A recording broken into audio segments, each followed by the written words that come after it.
Batters win your matches, correct. Bowler क्या करते हैं, वो आपको टूर्नामेंट जिताते हैं। और अभी हम क्या कर रहे हैं, we are actually focusing on, भैया T20 वर्ल्ड कप आने वाला है, तो उसको जीतने का कैसे करना है प्रयास। वो जो थोड़ा सा हमारी अच्छी फजी वाली जो फीलिंग है कि हमारा वर्ल्ड कप अच्छा रहा था, of course we couldn't cross the final frontier, जो वनडे वाला वर्ल्ड कप था, let that not actually colour our opinion. क्योंकि जो हमारा T20 का वर्ल्ड कप था, जो ऑस्ट्रेलिया में हुआ था, वो बहुत साधारण था।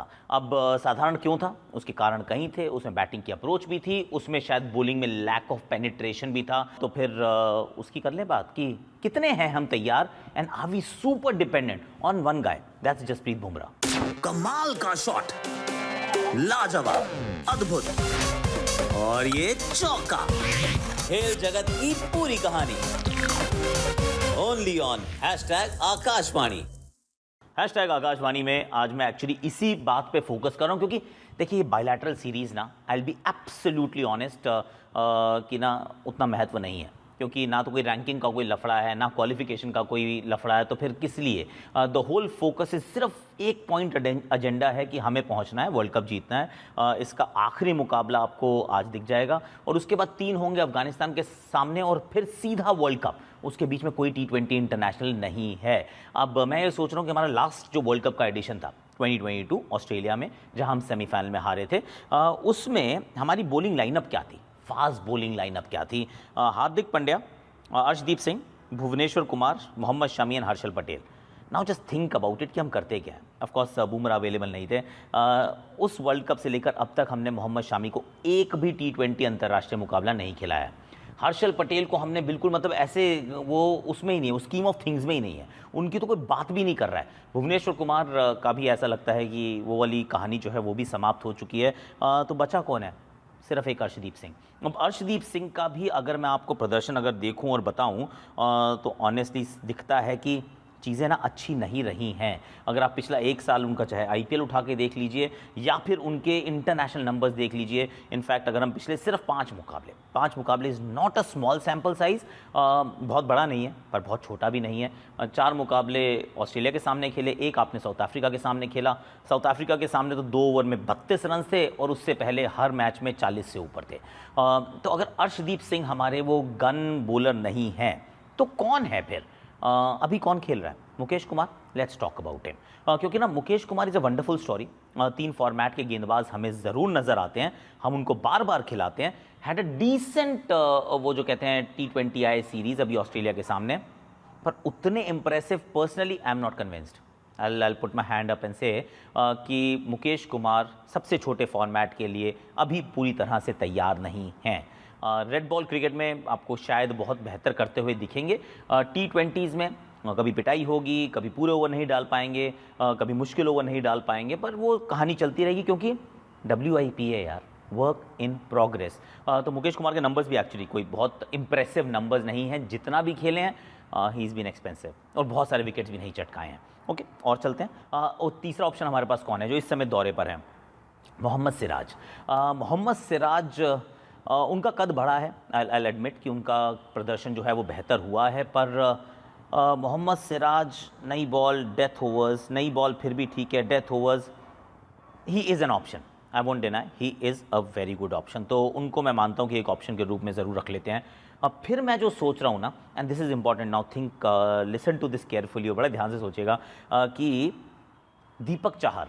अब दीपक चाहर को आप स्कीम ऑफ थिंग्स में डालना चाहते हैं, I mean you should be desperate if you are not, you are getting it wrong, क्योंकि एकमात्र ऐसा फास्ट बॉलर है, जब मैं पूरी सूची निकालता हूँ, अर्शदीप सिंह, मुकेश कुमार, मोहम्मद सिराज, मोहम्मद शमी, जसप्रीत बुमराह, प्रसिद्ध कृष्णा, सिर्फ एक ऐसा गेंदबाज है जो बैटिंग करता है। तो नंबर 8 पे अगर आप ढूंढ रहे हो कि कोई आके बैटिंग कर ले, नंबर 9 पे कोई बैटिंग कर ले, तो Deepak Chahar is your man boss.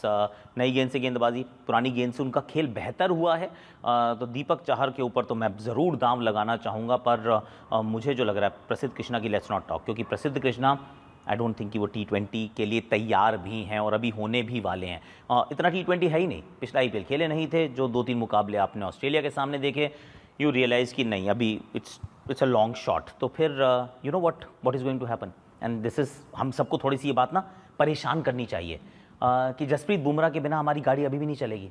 अभी भी हमें हो सकता है मोहम्मद शमी को बुलाना पड़ेगा, क्योंकि ये नंबर्स हैं ये नंबर्स हैं उनके पिछले 2 साल के आईपीएल के आउटस्टैंडिंग नंबर्स, 28 विकेट, 23 विकेट या whatever, he is picked up a lot of wickets, economical, नई बॉल, पुरानी बॉल। तो फिर हम तो मतलब बातें करते रहते हैं कि हमारा ये बेंच स्ट्रेंथ, हमने बड़ा अच्छा काम किया है। वो आवेश खान का नाम भी मैंने यहाँ नहीं डाला है, पर डाल भी दूँ तो कोई फ़र्क नहीं पड़ेगा क्योंकि किसी के भी आंकड़े अच्छे नहीं हैं। So I am personally slightly worried कि हमारी जो फास्ट बॉलिंग डिपार्टमेंट है उसमें अभी भी हम ये करेंगे, हम जाएंगे बुमराह के पास, शायद हम शामी को भी बुला लें, खेल ले यार। मोहम्मद सिराज तीसरे हमारे विकल्प हो सकते हैं, और चौथे मैं ज़रूर चाहूँगा दीपक चाहर इस सूची का हिस्सा हों, क्योंकि लेफ्ट आर्मर है अर्शदीप, और अगर उनके वो अपवर्ड कर्व दोबारा शुरू होता है तो he will be in my scheme of things, वरना दिक्कत होने वाली है। I can four see that. West Indies, America, दिन के मुकाबले रिवर्स स्विंग होगी ज़रूर, पर बॉलिंग में दम होना चाहिए, एंड अभी मुझे नहीं लग रहा है कि वो जो हमारी सेकंड स्ट्रिंग है वो तैयार है।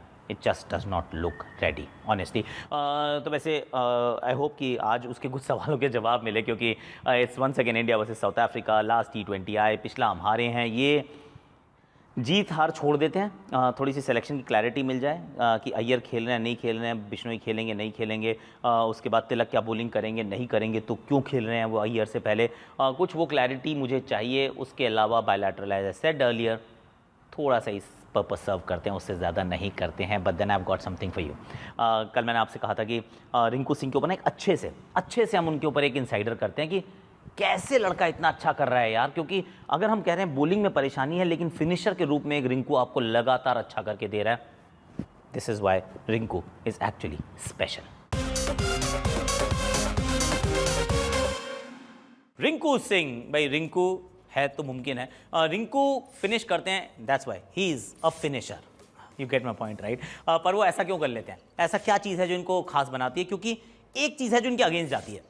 सी, अगर आप किसी को भी नंबर 5, नंबर 6 बतौर फिनिशर के रूप में देखते हैं तो आप हर किसी के साथ एक चीज़ को एसोसिएट करते हैं, वो है पावर गेम।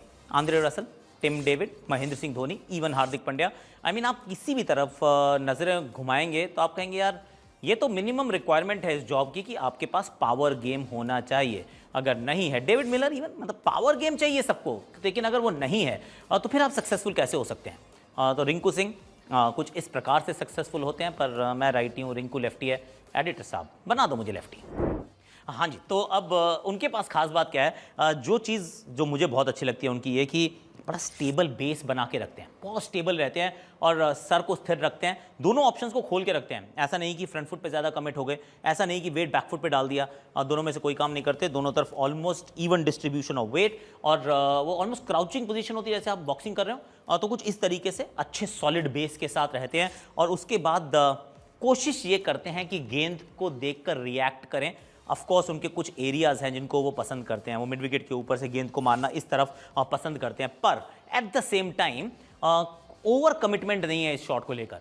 अगर थोड़ी सी बाहर मिलती है तो ये कट वाला शॉट उनका बहुत अच्छा है, जिसके अंदर सिर्फ वो शॉर्ट बॉल को ही कट नहीं मारते, बल्कि अगर आप उनको यॉर्कर डाल रहे हैं और हल्की सी भी आउटसाइड ऑफ हो जाए तो वो कि कलाइयों का बहुत अच्छा इस्तेमाल करते हैं। हमने ये एशियन गेम्स में भी देखा था, इंडिया के लिए खेलते हुए भी देखा, आईपीएल में भी देखा कि इस तरीके से कुछ रिस्ट को खोलते हैं और वहाँ पे वो पॉइंट रीजन में थोड़ा सा हवा में उस तरफ वो गेंदों को मारते हैं और चौके उस दिशा में बटोर लेते हैं। क्योंकि बॉलर क्या करेगा, बॉलर के पास 2-3 ही विकल्प होते हैं अंत में। आप दबाव में हैं, बॉलर भी दबाव में है, मे बी समटाइम्स आपसे ज़्यादा दबाव में है, तो अगर आपने वो लेंथ वाली गेंद को आपने अच्छी तरीके से इस दिशा में मार दिया, जो कि रिंकू मार लेते हैं एक्चुअली, लेंथ या उससे छोटी गेंद इस दिशा में अच्छा शॉट मारते हैं, तो फिर आप क्या कोशिश करते हैं, चल मैं इसको थोड़ा वाइड डालता हूँ, इस एरिया को पैक करके वाइड डालता हूँ, तो वहाँ पे ये अपने जो अभी मैंने बताया कि कट मारते हैं, रिस्ट का इस्तेमाल करते हैं, उस तरफ काफ़ी रन्स बटोर लेते हैं। और दूसरी चीज़ जो बड़ी अच्छी लगी मुझे इनकी, वो ये थी कि ऑफकोर्स एक अच्छा सॉलिड बेस, उसके बाद मारते समय शेप को मेंटेन करना, शरीर इधर उधर नहीं गिरता है, बड़ा मेंटेन रखते हैं ताकि वो पावर जनरेट कर सकें। और कई बार ना आपकी जो कमज़ोरी है वो आपकी ताकत होती है। आंद्रे रसल को फ़र्क नहीं पड़ता, टिम डेविड को फ़र्क नहीं पड़ता, वो ऐसे भी करके करते हैं छक्का हो जाता है। रिंकू सिंह को फ़र्क पड़ता है, क्योंकि अगर रिंकू का बैलेंस गया तो रिंकू की गेंद जो है वो 70 मीटर दूर नहीं जाएगी। So he knows it very well कि मुझे जो मारने की कोशिश करनी है तो अपने वेट को, अपने हेड को बड़ा तरीके से रखना है, क्योंकि जब ऐसा नहीं होता तो जो चिन्ना स्वामी में हुआ था ना, आगे से गेंद आई, मारा, पीछे किसकी गेंद थी, संगा की गेंद थी, वो सामने पकड़े गए। क्यों? क्योंकि शरीर जो था वो स्थिर नहीं था, गिर गया था at the time of impact. और वही काम उससे पहले अच्छे से कर रहे थे क्योंकि बॉडी शेप जो थी वो मेंटेन की थी। So that is how he actually hits दो सिक्सेस। तो फिर रिंकू मारता रहे मेरे भाई, ऐसी पिटाई करता रहे, क्योंकि we really want you to be there in the T20 world cup, why not. हाँ जी, कैसा लगा आपको बताना ज़रूर रिंकू सिंह का ये वाला इनसाइडर पर। र से रिंकू, र से रोहित। अब रोहित, मैं क्यों रोहित बोला सडनली, क्योंकि ना वो लाइफ में एक चाहे आप रिलेशनशिप से निकलो या फिर इंडियन क्रिकेट के साथ आप रिलेशनशिप रख लो, वो क्लोजर चाहिए होता है। और अभी तक ना क्लोजर नहीं मिला कि यार हुआ क्या, वर्ल्ड कप के फाइनल में कैसे हार गए।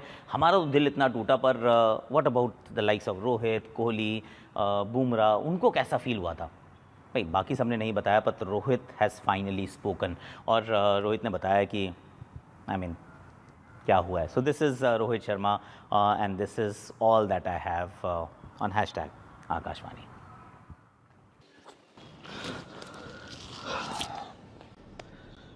Let's start.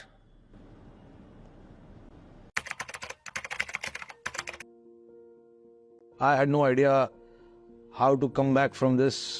The first few days, I don't know what to do.